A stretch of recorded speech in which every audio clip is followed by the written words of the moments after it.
Hey, me Chris5, and I'm going to review SpongeBob SquarePants the movie, The Game, which was released on October 27th, 2004, which was developed by Heavy Iron Studios and published by THQ, and all the systems it was released on was the PlayStation 2, the OG Xbox, and the Nintendo GameCube.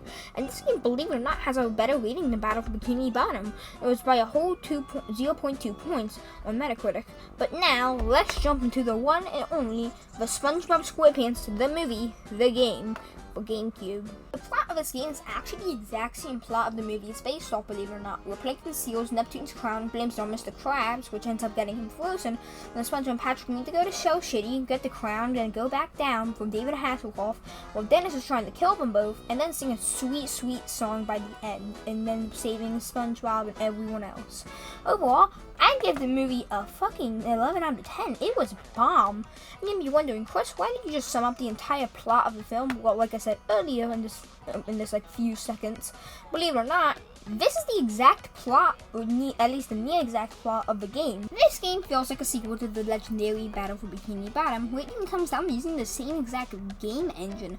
But there are huge, huge differences, for either better or for worse. Where for one, the level design in this game is really linear, and it feels somewhat openly designed, with a great example being this level, where on one hand, it's definitely straightforward and really easy to go through, but on the other hand, it has a bunch of open areas, or some very rarely a few branching paths that end up leading to different types of challenges. And to get those challenges, what you have to do is first go to the area, and then get on this really weird square tile thing, which ends up taking you to one of the challenges, where you either do something where you do mostly weird shit, like jumping on ice cubes as Patrick, or doing SpongeBob puzzles as SpongeBob.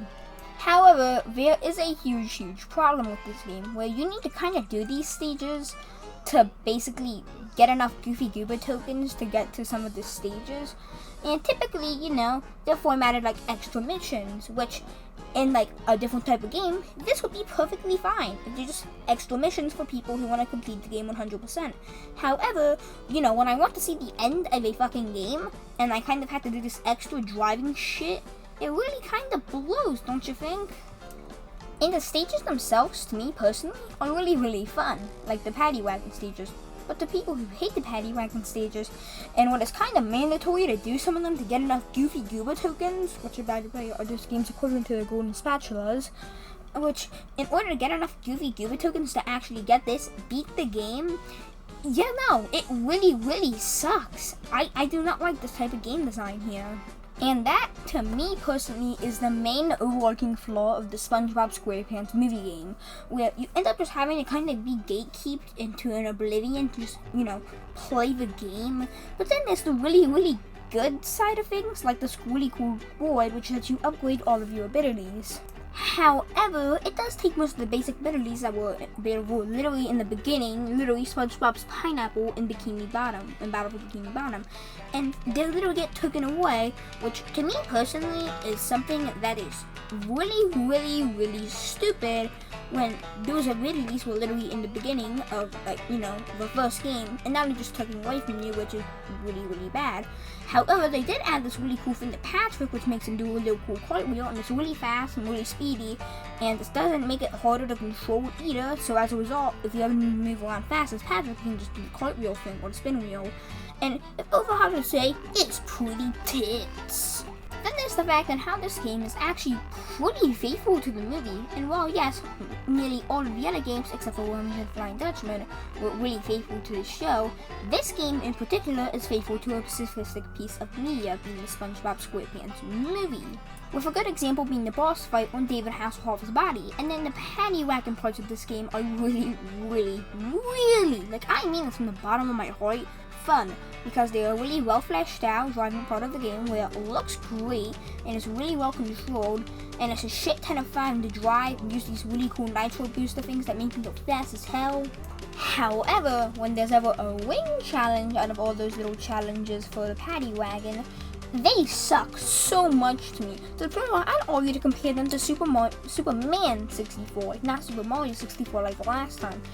And overall, it's still really fun to drive around the paddy wagon. And there's also the sliding stages, but now they're bigger and therefore better. And there's also these combat areas, which I personally really don't like at all, because they feel so goddamn repetitive and also really overused, which just feels like I'm walking around the same few enemies over and over again. And I just really don't like that.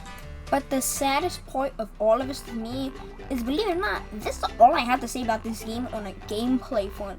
Because mainly, it just uses the same engine as Battlefield Bikini Bottom, so I can't really gush over controls and how smooth it feels, because it just feels the exact same as Battlefield Bikini Bottom in terms of controls, in terms of physics, in terms of nearly anything that isn't just like level design, graphics, music, or anything like of the sorts. But I'm not trying to say that's bad. What I'm trying to say is when you have a game that feels like Super Sponge and then it feels like Battlefield Bikini Bottom, they feel completely different.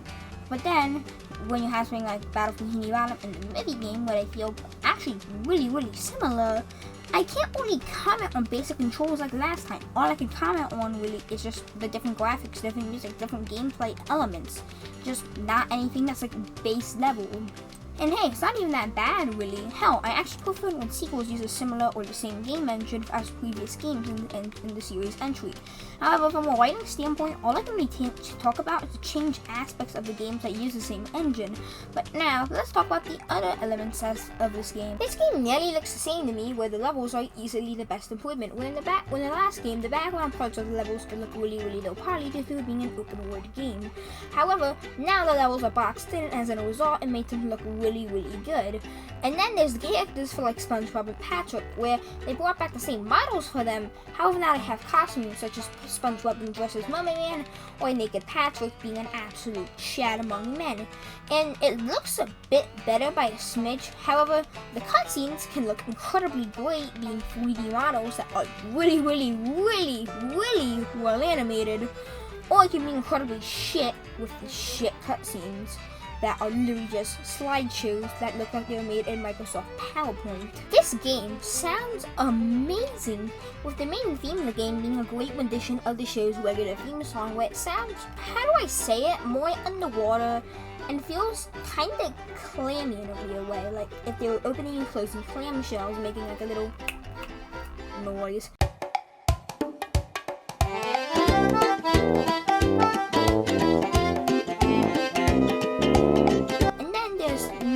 There's Mr. Krabs and Mermaid Man's voice, where in this game, Mermaid Man's nowhere to be seen, so there can't be a bad voice on him. And Mr. Krabs, believe it or not, is spot on, which is awesome. But then there's Dennis, who doesn't really have an actual voice actor, but guess what? Nobody cares. He's not like he's a major character with Mr. Krabs. Well, in the game, he's not that much of a major character and doesn't really talk too much other than the cutscenes. However, take someone like Mr. Krabs, for example, in the last game, who had a pretty big role, all things considered. We had to get golden spatulas from him. Now, he doesn't talk that much, but when he does talk, it sounds good, because get this, it's actually Mr. Krabs. But yeah, it sounds really good. This game originally had a Doodle Bob costume for SpongeBob that actually looked like this, and get this, to me personally, from the concept that we had that was revealed in the game itself, looks really good. And here's a personal fun fact, the Battlefield Bikini Bottom review was taking a really long time. So believe it or not, I was gonna make a the GBA version review of this game to release way before it as a little bonus video to hold people over. But it ended up just being finished really quickly, and that's actually all the trivia I have for this game. There may be some more, but I don't know where to look to find it other than the cutting room floor, and I don't really like to read that much, as a result I didn't read all of it, sorry. Overall, I completely recommend this game. It feels like a sequel to Battlefield Bikini Bottom, and if you like this game, you'll love this game for the most part. And that's it for this episode. And next time, I'll be reviewing SpongeBob SquarePants Lights Camera Pants, which is basically this game, which is basically SpongeBob SquarePants equivalent to Mario Party. But please subscribe, and let's see if we can hit 1,000 subscribers, so I can try and get monetized, because right now, I'm not getting any money. And I'm not trying to say that that's like the whole point, but I do kind of want to get some money at least from this whole ordeal. But hey, I love making these videos and it's a good use of my talent. But yeah, that's about it. See you all. Have a fantastic day.